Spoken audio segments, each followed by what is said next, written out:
From the salt in your curry to the steel holding your building strong, and from the tasty tea in your cup to the cool car your friend drives, Tata products are all around us.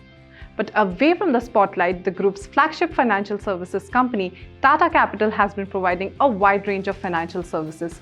Everything from commercial finance and consumer loans to wealth services to the marketing of Tata cards. And the company is set to share its growth with the public. Yes, the Tata Capital IPO is here, set to go live with Rs 15,512 crore IPO on 6th October 2025. The price band for the IPO has been set at Rs 310 to 326 per share with 46 shares per lot. This 15,512 crore issue is a combination of fresh issue and offer for sale. The proceeds from the offer for sale would be used to pay off shareholders looking to sell their stake. And with the funds raised from the fresh issue of shares, Tata Capital plans to strengthen its core capital so it can meet its future capital requirements and give out more loans. Let us now take some time and explore Tata Capital's history and evolution. But before we do, here's a quick snapshot of the investment rationale as per our research team. Tata Capital has lent out about 2.3 lakh crore rupees as loans to businesses and individuals. It serves 73 lakh people across more than 1,500 branches in India. About 80 out of every 100 loans are secured loans, of which 1.9% are bad loans, which means they are at a risk of not being paid back. The company borrows from banks and investors, and its cost of borrowing is around 7.8%. Credit rating agencies give it the highest safety grade in India, AAA. Globally, it's rated BBB-. While its branches are useful for personal service, a whopping 98% of its customers join through digital channels. Not just from big cities, also from smaller cities and towns. Once it lists, the share price is expected to trade at about 3.5 times the company's book value. And now, on to the history. The company you know as Tata Capital was actually incorporated in 1991 as Primal Investments and Finance Limited. It was later rebranded in 2007 to reflect its role as the Tata Group's flagship financial services company. But a big turning point for the company came in 2025 when Tata Motors Finance was merged into Tata Capital. The merger added a large vehicle finance portfolio, strengthening Tata Capital's presence in auto loans, especially in semi-urban and rural areas where Tata Motors already had strong reach. For Tata Capital, this means more customers, deeper penetration into smaller towns, and more opportunities to cross-sell products like personal loans or insurance to the vehicle loan customers. Today, the company is promoted by Tata Sons, the holding company of the Tata Group, which owns nearly 89% of Tata Capital. This promoter backing gives Tata Capital not only credibility but also strong governance oversight and financial support.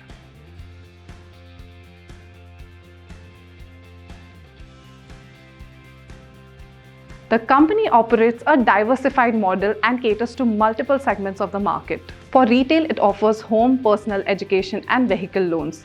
For SMEs, it provides working capital and project finance. For corporates, it participates in infrastructure lending.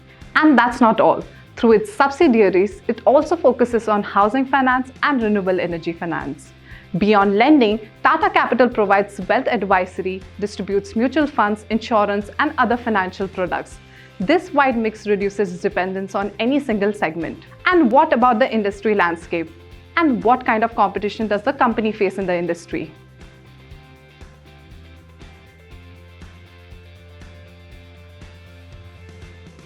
India's NBFC sector has become an essential part of credit delivery. They fill gaps that banks don't fully cover, such as small business loans, affordable housing finance, and quick retail loans.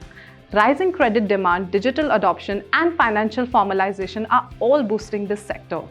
But while the industry could see further growth, Tata Capital faces fierce competition within the industry, particularly from Bajaj Finance in the retail loan space, from HDFC Limited in the housing finance space, and players like Cholamandalam and L&T Finance on the SME and infrastructure finance front. And that's not it. Banks are also ramping up retail lending aggressively. Now let's take a look at the company's core strengths. First up, as the flagship financial services company of Tata Group, the company is backed by the weight of 150-year legacy. And some may not know this, but Tata Capital is the third largest diversified NBFC in the country, armed with its omni-channel distribution model and its pan-India branch network. Tata Capital has moved beyond traditional lending to build digital-first journeys. Customers today can apply for loans entirely online, complete video KYC, sign digitally, and receive instant approvals powered by AI-based credit scoring. Analytics and AI also play a role in monitoring repayments. Early alerts, automated reminders, and UPI-linked payments help keep collection efficient and customer-friendly. And lastly, the company's careful approach to risk and strong loan evaluation practices help it maintain a steady asset quality. But is the company profitable? What do the numbers say? Let's find out with a quick glance at the financials. Its net interest income, which is a vital metric for NBFCs, has shown a bumper increase in FY25 even after it grew steadily in FY24. On the other hand, the company's operating profit has steadily increased in both FY24 and FY25, reaching a Rs 4,861 crore in FY25. And as for the bottom line, or profit after tax, we see a steady growth in FY24 as well as FY25. But investing while only looking at the positives is like driving with only one eye open. So let's fully open our eyes and look at the associated risks too. On that front, being an NBFC, loan defaults come as built-in risk due to nature of the business. Its unsecured gross loans comprise 21% of all loans as of the end of FY25. Any failure to recover such receivables may adversely affect business operations. Moving on, the inability to control their non-performing assets could equally affect their business. Lastly, the company is vulnerable to a dip in demand from its retail customers, which make up over 62% by the end of FY25, could pose an issue. Please consult your financial advisor and refer to the official prospectus before making any decisions. So what do you think about this upcoming IPO? Feel free to share your views in the comment section. And for updates on more IPOs, watch this space. Happy investing! Investments in securities market are subject to market risks. Read all related documents carefully before investing.